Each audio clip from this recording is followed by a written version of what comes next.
Tá.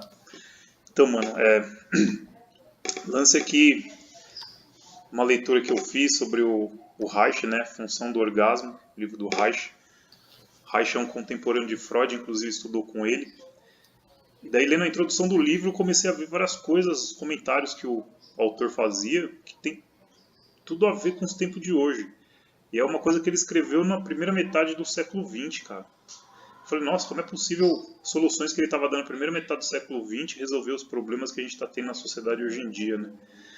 E basicamente o que ele falava lá, que me deixou impressionado, foi como que o sexo, né, e o orgasmo em si influenciavam a conduta da pessoa, né, no que se refere à violência, né, e como que a falta de sexo também determinava a neuroses e, consequentemente, uma suscetibilidade dessa pessoa neurótica, né, a um tirano ou uma pessoa que eventualmente domina essa pessoa se utilizando do medo dela, né, das neuroses dela, né.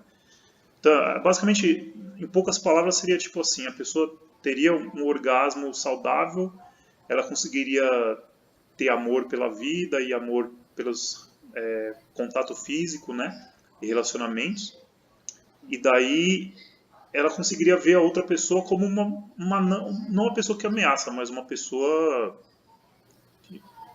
um outro ser humano que também pode ter um contato, que pode gerar prazer, né, esse tipo de coisa. Agora, do outro lado, a pessoa tem, não tem muitas relações, não tem relações sexuais, não sente muito orgasmo, ou quando sente orgasmo, ela eventualmente tem problemas com aquela sensação, daí ela começa a ter questões mentais, né, algumas neuroses, e ficar uma pessoa com medo, né, medo de se relacionar, medo da vida, medos, neuroses em geral Que a se transformam em psicologia, psicoses até, né? psicose que a psicologia descreve bem, né? Então, essa pessoa, né, que não tem uma saúde sexual, ela começaria a ficar com medo de muitas coisas, né, e, inclusive de outras pessoas, né, porque ao invés de ver outra pessoa como uma possibilidade de ter momentos prazerosos, né, o contato é uma coisa que gere até prazer, ela começaria a achar que o contato é uma possibilidade de violência e de sentimentos aversivos, né? Dessa pessoa começa a criar dentro dela uma necessidade de segurança, uma necessidade de proteção, e daí ela se torna um alvo fácil para alguém que manobre essa característica dessa pessoa e ofereça para essa pessoa uma possibilidade de segurança, né? E aí ele começa a traçar um paralelo entre essa questão neurótica, né, essa questão psicótica dessa pessoa que não tem uma saúde sexual boa, para toda uma sociedade com essa mesma característica, e essa sociedade sendo alvo fácil de um eventual governo de tirania, né, que poderia chegar e se aproveitar desse medo conjunto da sociedade e oferecer, né, uma proteção. E aí que ele começa a tentar explicar a origem do fascismo na Itália, do nazismo na Alemanha e até mesmo no país dele, que é a Áustria, né? Ele diz que foi justamente essa característica de uma repressão sexual por causa de uma moral deturpada que existia naqueles tempos, na primeira metade do século XX, né, que sujeitou várias pessoas a esse medo, né, porque elas não tinham uma liberdade sexual. E, ao mesmo tempo, surgiu governantes que vinham propondo para elas oferecer segurança para elas, né? E esses governantes eram justamente os governantes fascistas, né?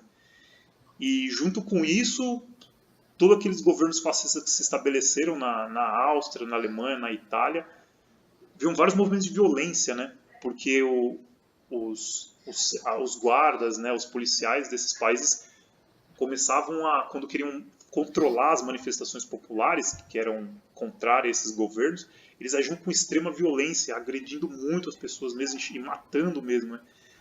Então é uma característica bem comum de todos esses países, né? E até da conduta de todos esses governantes. E daí tem até um filme interessante que é um filme sobre quem tem medo de William Reich, né? Quem tem medo de William Reich, que conta a história dele, como é que ele descobriu o orgone e como era o tempo dele, né? Como que estava a sociedade dele na Áustria, onde ele viveu, e a sociedade dos países vizinhos ali da Áustria, né?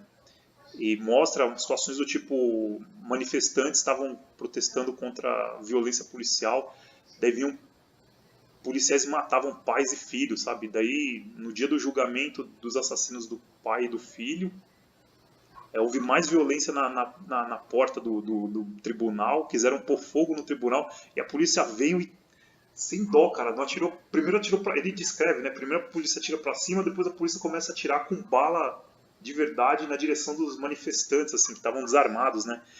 E ele fala que quando ele viu isso, né, o Reich, né, citando, ele fala assim, eu vi isso e eu comecei a perceber quem é que está governando a minha vida, né? Pessoas que querem definir quem eu amo, quando eu posso amar, quem eu posso amar. E eu vejo aquelas pessoas que não têm o mínimo de controle do que estavam fazendo, simplesmente matando outras pessoas. E elas eram as pessoas que estavam determinando quem e quando eu posso amar. Daí ele chega à conclusão que ele tinha que mudar isso, assim, né? E eu achei fascinante, cara. E daí vendo a nossa sociedade hoje em dia, que a gente tem aí manifestações populares que há pouco tempo atrás, né? Eu me lembro 2011, por volta desse 13. 2013, isso, por volta desse tempo, as pessoas iam para as ruas, tinha até um incentivo da mídia, né? Falar, que legal, passeata na O Paulista, movimento vem pra rua, né? isso. E daí, de repente, você começa a ver de, sei lá, 3 anos para cá, né? A polícia começa a agir de uma forma diferente do que agia, sem respeito, né? E todo cidadão que está no Brasil hoje em dia com certeza deve ter também uma vivência com algum tipo de opressão excessiva por meio de autoridades, né?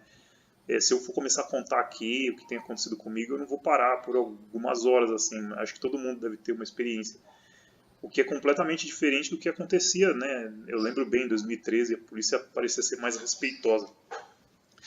É claro aqui que a gente tem que fazer, eu particularmente quero fazer um paralelo entre essas ideias de Reich e o que está acontecendo agora, né? Acho que na base de tudo isso, com certeza é moral repressora sexual, né?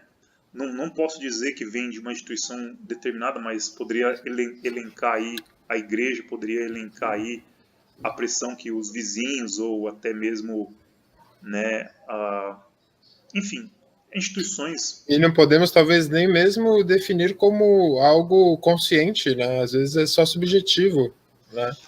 Sim, eu acho isso interessante, mas foge do escopo do que eu quero discutir aqui. Mas isso é um papo super interessante, né? Se seria consciente ou não. Mas acho que seria uma coisa que fugiria do escopo da minha retórica aqui. A minha retórica é mais relativa a pensar que, né, tem aí uma coisa que age no indivíduo, né? Que quer amar, né? Eu acho que toda pessoa gostaria de amar, né? Seja um amigo abraçando, seja uma pessoa do sexo oposto tendo relações sexuais propriamente dita, ou no caso de um homossexual tendo relações também sexuais, independente mesmo da... Amar e se sentir amado, né? Isso, dependendo da orientação sexual, sentir orgasmos, né? E isso exercer a função biológica que deve exercer essa energia que o Reich nesse livro chama de orgone, né? Que vai fluir pelo corpo da pessoa e deixar essa pessoa com a mente, os pensamentos e o corpo saudável, etc. e tal. E dessa pessoa percebendo que ela consegue amar, né? Ela consegue ver no corpo do outro uma forma de obter prazer, ou com uma conversa, ou com um abraço, um aperto de mão, ou com um carinho, ou com sexo propriamente dito. E não vendo mais no outro uma possibilidade de ameaça, né? Mas justamente eu acho que o que está acontecendo aqui, eu não sei como que aconteceu isso, não sei se foi a imprensa, a mídia mostrando cenas de violência ininterruptas, ou se foi as instituições que cercearam as pessoas na possibilidade, na liberdade delas de amar. Mas eu sei que o que aconteceu é que a nossa sociedade ficou com um tabu ou uma barreira, né, para uma função sexual saudável, segundo o que Reich definiu nesse livro, A Função do Orgasmo, né? E dessa forma, acho que a consequência foi o que Reich descreveu bem, né? A pessoa passa a não ter esse fluxo desse orgônio no corpo, passa a apresentar psicoses, neuroses, que acho que o paralelo que eu traço é o medo das pessoas de serem assaltadas, né? O medo das pessoas de estar perto das minorias como favelas, negros ou pessoas pobres em geral, né?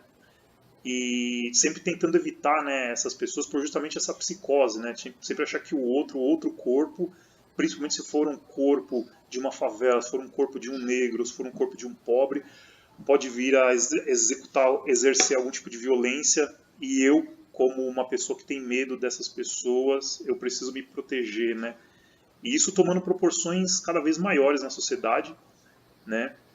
E chegando num ponto de que a boa parcela da sociedade requer ou exige que alguma atitude de proteção, de segurança seja feita. E isso, novamente traçando um paralelo, foi uma coisa extremamente evidente nas campanhas eleitorais da última eleição, né?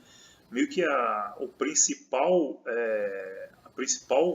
fala, né, a principal argumentação de todos os candidatos foi de melhorar a segurança, né? Isso foi unânime, né? Desde os partidos de esquerda até os partidos de direita, eles falavam de alguma forma em melhorar a segurança, o que ia completamente de acordo a essa necessidade que as pessoas estavam vendo de ter mais segurança e proteção uns com relação aos outros, né? Na sociedade. Mas daí a gente vê a extrema direita novamente não deixando a oportunidade passar e assumindo o mesmo discurso que eles assumiram nos tempos que Reich escreveu esse livro A Função do Orgasmo, né, que é realmente está tudo um caos e nada melhor do que policiamento ostensivo e policiamento que não dá oportunidade de discussão, que já chega oprimindo, né? E essa vai ser a forma que eles elegeram para lidar com esse excesso de violência que está acontecendo na sociedade. E quando eles vêm com esse discurso, né, os partidos de extrema-direita, meio que parece que é uma peça de um quebra-cabeça que estava faltando. O povo com extremo medo, por causa de diversas, talvez, psicoses, neuroses, como Reich descreve, né, pela falta da saúde do orgone, né, segundo o livro dele, né, e as pessoas clamando, né, por achar que o problema era justamente isso, a violência em si era a origem de tudo. Daí vem um governo de extrema direita e fala: nós vamos oprimir qualquer forma de violência que acontecer e vamos agir com policiamento ostensivo, né? E daí a gente tem aí os governos tanto o governo de direita que estabeleceu, né, que é o governo Bolsonaro, quanto o governo que substituiu o governo da Dilma, tinham esse aspecto, né, de um policiamento que não dava muita oportunidade de uma manifestação pacífica, né? Eles sempre estavam, se você compara as manifestações dos governos anteriores, né, Lula e Dilma, você vê que existia uma certa possibilidade de você fazer manifestações com uma certa tolerância da polícia.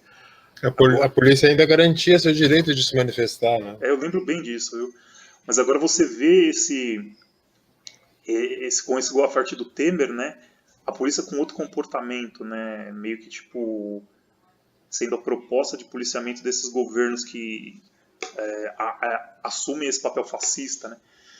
Engraçado que passou na minha cabeça agora um paralelo com esse negócio que está falando, que dá para fazer um raciocínio paralelo que todas essas neuroses aí, vindas de repressão de impulso sexual, vinda dessa extrema-direita, e a solução proposta com ostensividade e repressão e truculência sempre vem acompanhada também essa teoria neoliberal, né, que dá para fazer um paralelo bem legal de tipo, igual você estava falando do medo do outro, né? Então esse corpo é meu, e aí nisso já, se você colocar nas finanças, já dá para entrar na teoria da propriedade privada, que isso é meu e o outro não pode ter acesso, então se eu posso pagar é meu e o outro não. Isso passou pela minha cabeça agora. Legal, isso aí acho que dava uma boa uma boa fala para uma gravação, cara. Como que essa questão de propriedade privada, neoliberalismo, também pode ter a ver com essas ondas de extrema-direita e fascismo. Isso é interessante, cara. Quem é bom, desenvolve aí, depois você fala para nós, cara. Daí eu quero aprender um pouco disso aí. Que eu admito que eu também não tenho muito controle sobre esse assunto, não. Mas, enfim, então Você está falando da truculência da polícia. isso, né? Meio que tipo assim, você pensa num tempo como uma coisa contínua, né? Que leva de um ponto para um outro, né? Um tempo passado era distinto, coisas mudam e leva para um tempo futuro. Mas nesse sentido, eu acho que é como se fosse igual o Cazuza fala, né? Tipo, um museu cheio de novidades, né? Meio que assim, tipo, é a história se repetindo mais uma vez, meio que, né, a mesma atitude que o governo de extrema-direita teve no passado, está tendo agora sim, e meio que as pessoas até estão percebendo que isso é insatisfatório, que ninguém quer isso, mas todo mundo se vê muito desarmado, Identificado. se vê impossibilitado de fazer qualquer coisa assim, e até porque eles usam a força de uma forma muito eficiente, né? Eles matam pessoas ou então deixam uns danos assim impressionantes quando eles abordam os manifestantes, as pessoas que são intransigentes, etc. e tal.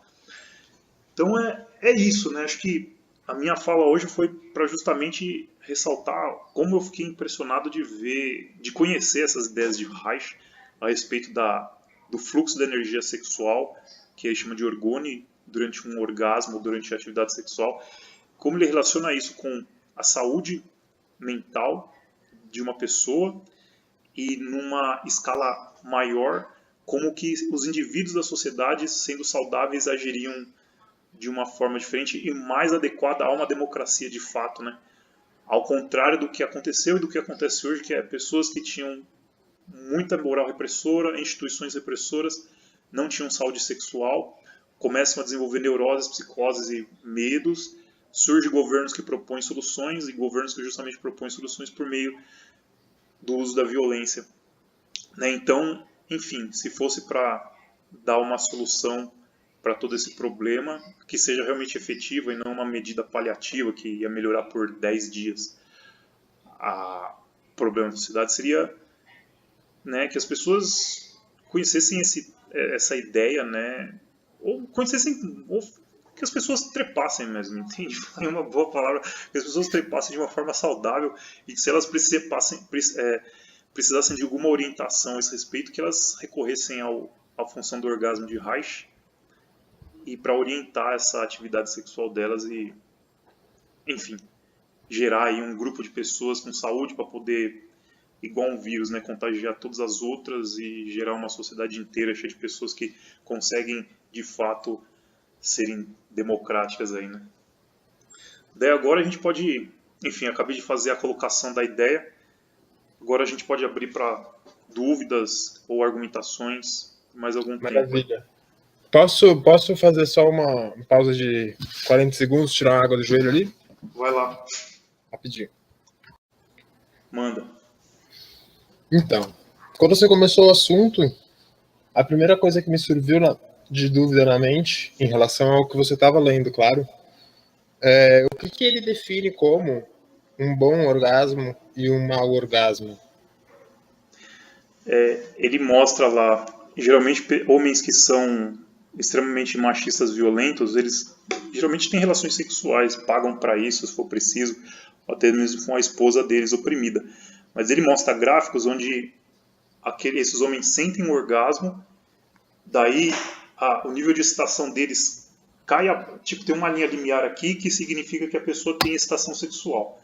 Daí o nível de orgasmo sobe, depois desce e vai para baixo do limiar.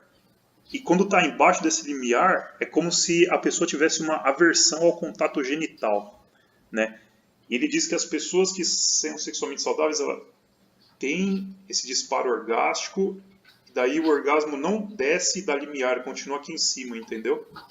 Meio que como se a pessoa continua querendo ter o contato genital mesmo depois de ter um orgasmo. Isso seria uma figura de um orgasmo problemático com um orgasmo saudável.